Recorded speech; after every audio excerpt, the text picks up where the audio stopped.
Fort McCoy will soon start building some new barracks, which are a group of buildings where soldiers sleep. Unlike the current barracks, the new building will be different. News 8 Now's Tyler Job is here to explain why.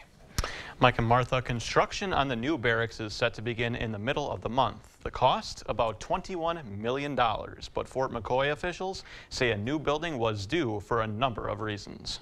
Fort McCoy has been grounds for military training since 1909. Over the years, millions of soldiers have slept in barracks throughout the military base. But most of the barracks are aging. Our existing buildings are currently built in World War II in the 1940s. Those old barracks have been renovated many times, but still have a lot of the original infrastructure. They still are the existing wood structures that they were built as back in that day. We knew that they were not going to last forever. All of the barracks are 2 stories tall, including the base's most recent one built in 2012. Officials, however, realized a change was needed. If we kept on going 2 stories, we'd start running out of room to maintain our 10,000 bed space capacity that we require to house all our transient trained soldiers here. The barracks from World War II holds 50 beds. Fort McCoy's most recent building has a capacity of 168 beds.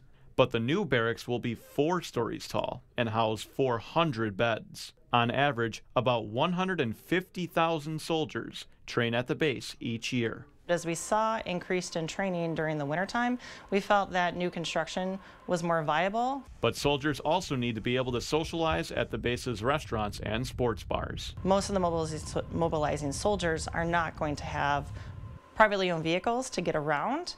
And so having this facility right near that area allows them to be able to walk to those community facilities and help them a little bit more peace of mind before they deploy and go off overseas.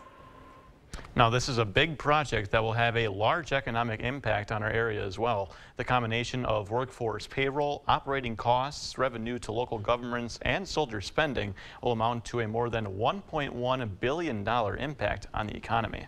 All right, thanks so much, Tyler. Also, 16 old barracks were demolished to make room for the new project. The new barracks is set to be finished by September of next year.